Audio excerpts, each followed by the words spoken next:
বিসমিল্লাহির রহমানির রহিম। আমরা এখন আসছি আঞ্জুমানে কাজিয়া মসজিদে ইমাম হুসেন আলাইহিস সালাম পাকের আজ অনুষ্ঠান হচ্ছে। এই অনুষ্ঠানটা কি উপলক্ষে আমরা জানবো মসজিদের ইমাম সাহেবের কাছে। আসসালামু আলাইকুম ভাই। ওয়ালাইকুম আসসালাম। ভাই আপনার নামটা যদি আপনি বলতেন। আমার নাম গোলাম মেহেদী হাসান। আজকে যে যে আপনাদের এখানে অনুষ্ঠান হচ্ছে এটা কি উপলক্ষে?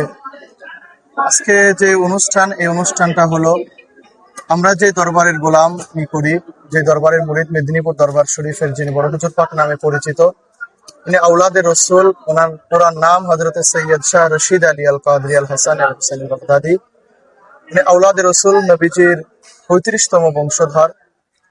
উনি 2021 সালের 16ই আগস্ট, 30শে শ্রাবণ, 6 মুহররম তিনি এই দুনিয়া থেকে পর্দা নেন।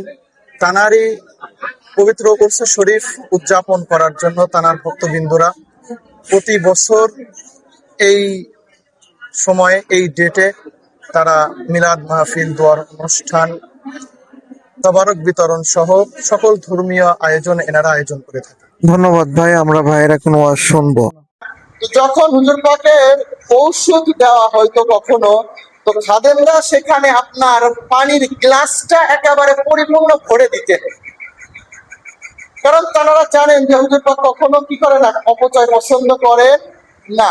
তো অপচয় যেহেতু পছন্দ করেন না, তারপরে হুজুর পাক পরিপূর্ণ একটা গ্লাস হইলেও তো তিনি পানি পান করবেন, এই নিয়তে তিনি দিতেন। তো একদিন যখন হুজুর পাকের একজন খাদেম মাসুম ভাই, অনেকে আপনারা চেনেন তাকে, মাসুম ভাইকে যখন আপনার হুজুর পাক ঔষধের জন্য তাকে দিয়েছেন, পানির গ্লাসটাও যখন পরিপূর্ণ করে দিয়েছেন, তখন পানির গ্লাসটা এবং ঔষধটা যখন হুজুর পাকের হাতে যখন দেওয়া হলো, পানি দেখে হুজুর পাক মাসুম ভাইকে বলেছিলেন, একটু অন্যরকম সুরে বা রাগান্বিতও বলতে পারেন, একটু চড়া মেজাজও যেটা হয়, মানে সাধারণ কথার চাইতে একটু অন্যরকম, যে পানি খেতে, ওষুধ খেতে এত পানি লাগে। চিন্তা করে দেখছেন, ঔষধ খেতে এত পানি লাগে,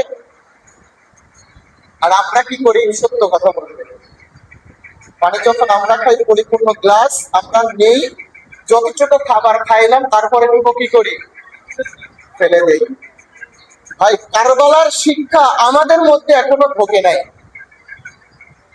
কারবালায়, ওই কারবালার ময়দানে যারা তাদের পূর্বপুরুষকে হারিয়েছেন, তারাই বোঝেন যে কারবালার ময়দানটা কি ছিল। আজকে আমরা ঔষধ খাইতে গেলে বাকি পানিটুকু ফেলে দেই, বা যে কোনো খাবারের পরবর্তী যোগ্য থাকলে আমরা ফেলে দেই। এটা আমাদের একটা সমাজের